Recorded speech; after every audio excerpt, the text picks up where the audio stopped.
I am a youth leader with the Lab Learning Action Buffet and a member of the Lab's Radio Hour. Thank you, Martine, for agreeing to be interviewed today as part of our Youth Voice Matters project in partnership with Generation Justice in Albuquerque. Thank you for inviting me, Armando. You're welcome. All right, for our listeners out there, the main purpose of this project is to elevate youth voices in southern New Mexico at this critical moment in history. As you know, we're in the middle of a pandemic and an uprising calling for an end to racism in the United States. So we'd like to hear from you in terms of how you're dealing with all this, your insights, hopes, recommendations, and etc. So how about we dive right in? Okay, let's dive right in. I guess the first thing you mentioned was the pandemic that we're all facing currently. Yeah. And actually, before we even get into that, could you just tell us a little bit about yourself and your identity, like where you were born, where you grew up, and things like that? Definitely. I am from Las Cruces, and I am just a person that is dove in right into social justice, as well as the artistic platforms that we have available to us here in our good city. And I'm just a very artistic and very curious person when it comes to issues on social justice. And as far as me personally, I love sports, so I've certainly been impacted by this current pandemic. What kind of sports do you like? I enjoy football, basketball, golf,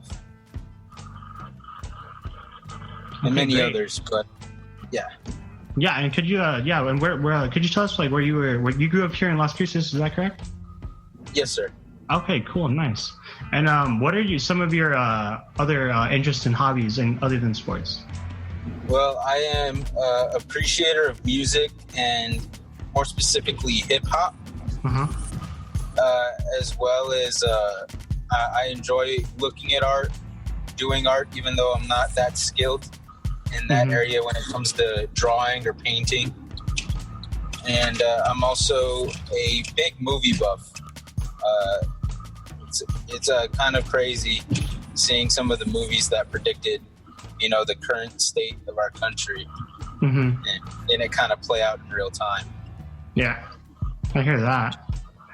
Yeah, and it's just crazy how like all these things kind of line up and comes together. And so like how we were talking about the pandemic. How are you doing in terms of everything like going on right now, like pandemic and everything else?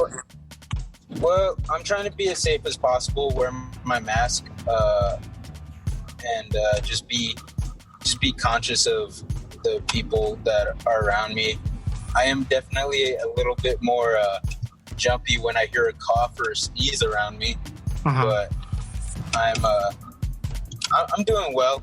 I'm just more worried about the people that are more susceptible to the current virus. Yeah, as was just the regular dangers out there. Having this on top is maybe making us a little bit more cautious to everything, I believe. I get that. And do you have any like personal experiences like with the pandemic, or has it been pretty like decent for you, or gone? As far as I know, I haven't encountered anybody with the coronavirus.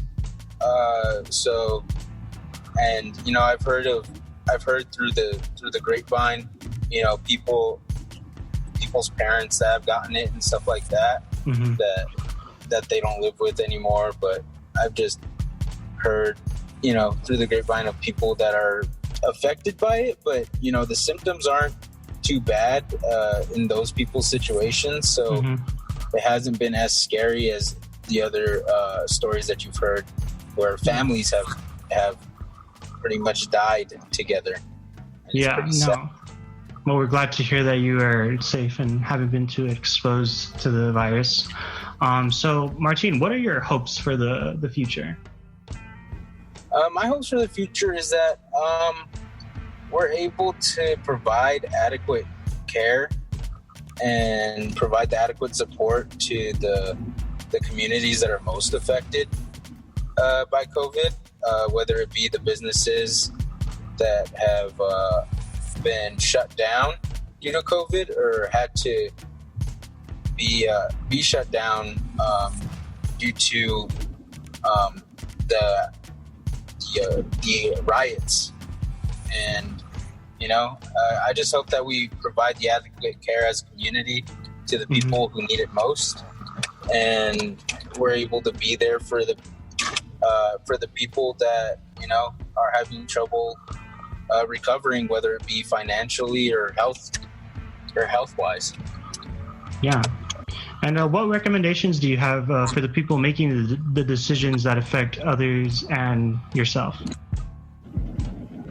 I would just say we all have to kind of get back to it, but in a safer way, whether it be school, work, and family, of course, because there's plenty of us that are worried about, we're not going to see some of our family members for a year or more, just based on the precautions that we would be taking.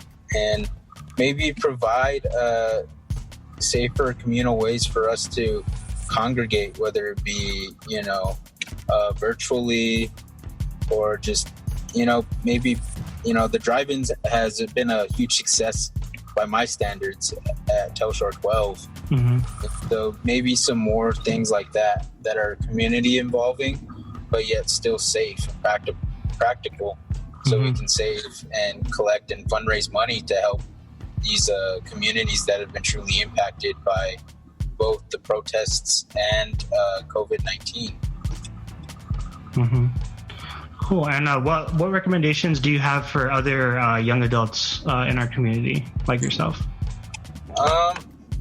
Just be mindful of the older generation that we have to live around, because some of them are loved ones, some of them are bosses, some of them are friends, and just try to be aware of your surroundings. And before we decide to make any defining statements, we must make sure that we do the informative process correctly and inform ourselves and educate ourselves on these social issues at hand, but before we act without actually knowing what we believe in. Yeah, good. Yeah, I hear that. Cool. Well, sweet. Thank you, Martin. We're appreciative of all of your thoughts and your time during this pandemic and on these important issues. For our listeners out there, please visit the lab website, lablc.org, to see what we're up to, and please keep speaking out. Your voice and positive action can make a real difference now and in the future. So take care. Thank you, Martin. Yes, Armando. Thank you. You have a wonderful day. You too.